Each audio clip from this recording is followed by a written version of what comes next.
Chapitre 9 et 10 journées de jeûne, renouvellement de l'alliance avec Dieu.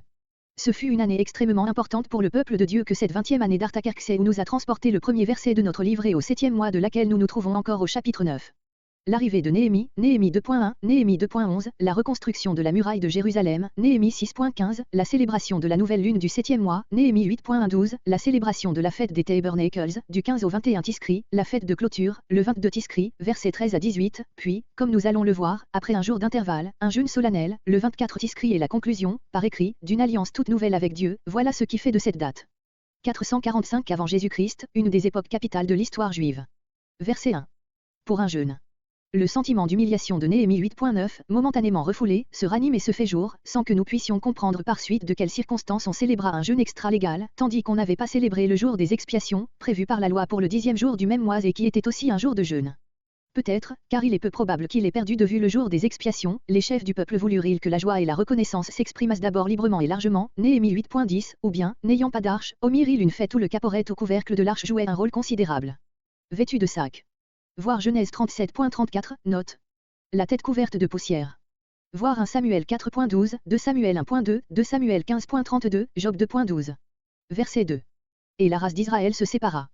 Cette réunion semble n'avoir pas eu lieu vers la porte des eaux, comme celle du premier jour du mois, Néhémie 8.1, Néhémie 8.3, mais bien dans les parvis du temple, où les seuls juifs avaient accès. En vue de Tobija et de ses alliés, on décida le huis clos. Verset 3. Un quart de la journée, 3 heures de lecture et 3 heures de prière, puis conclusion de l'alliance et signature du document. Ils confessèrent leurs péchés, par la bouche des Lévites qui occupaient la tribune et qui peut-être dans leurs prières mentionnèrent successivement les principaux péchés du peuple, crièrent à haute voix, verset 4. Verset 5. Levez-vous. Le peuple, après avoir écouté debout la lecture de la loi, s'était prosterné pour confesser ses fautes, verset 4. Maintenant il est invité à se lever pour bénir Dieu et la tribune, Néhémie 8.4, n'est plus occupé par les mêmes Lévites que lors du verset 4. Bouni, Bani et Kenani du verset 4 sont remplacés par Azabnia, Odija et Pétakia. Verset 6. Ici commence la prière proprement dite, qui s'étend jusqu'au verset 37 et dont les diverses parties peuvent fort bien avoir été prononcées par les Lévites du verset 5, prenant la parole les uns après les autres. Ainsi versets 6 à 8, alliance conclue avec Abraham, 9 à 5, délivrance d'Égypte, 16 à 25, désert et conquête, 26 à 34, infidélité et délivrance répétée, jusqu'à l'exil, 32 à 37, état présent et soupir après un meilleur avenir. Verset 10. Qu'il les traitait tyranniquement. Même expression que Exode 21.11. Tu te fis un nom tel qu'il est aujourd'hui, dans le monde, pour ceux qui ont des yeux pour voir. Les conséquences de ces prodiges s'étendent jusqu'au jour où nous sommes arrivés. Verset 16. Et eux, nos pères, littéralement, et eux et nos pères, dans le sens explicatif de la conjonction, à savoir nos pères. Verset 17. Se donnèrent un chef pour retourner à leur servitude. Voir Nombre 14.4, note. D'autres traduisent, tournèrent la tête pour retourner. Verset 20. Ton bon esprit, psaume 143.10, allusion à Nombre 11.17, Nombre 11.25, où l'Éternel communique à 70 anciens de l'esprit qui étaient sur Moïse. Ou bien s'agit-il ici de la génération fidèle qui conquit le pays de Canaan? Verset 21. Ils ne manquèrent de rien. Voir Deutéronome 2.7, Deutéronome 8.4. Verset 22.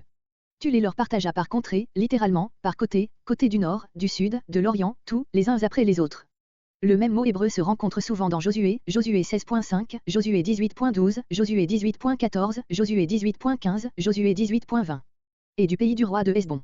Encore un et explicatif, car Hesbon était la capitale du roi Sion. Verset 26. Et outragèrent grandement. Refrain emprunté au verset 18. En Canaan ils ne valurent pas mieux que dans le désert. Verset 27. Et tu les livras à leurs ennemis. Temps des juges. Verset 29. Verset entre 29 et 30 temps des rois. Et il prêtait une épaule rebelle. Voir Zacharie 7.11, note et Osée 4.16. Verset 32. Ici commence en quelque sorte l'application de tout ce qui précède. Le Dieu fort, le grand. Voir Néhémie 1.5 et Deutéronome 10.17. Depuis les jours des rois d'Assyrie, qui les premiers ont infligé à Israël des revers décisifs. Verset 35. Pendant qu'ils jouissaient de leur royaume, ils avaient le bonheur d'être indépendants. Nous ne sommes plus qu'une satrapie, verset 37.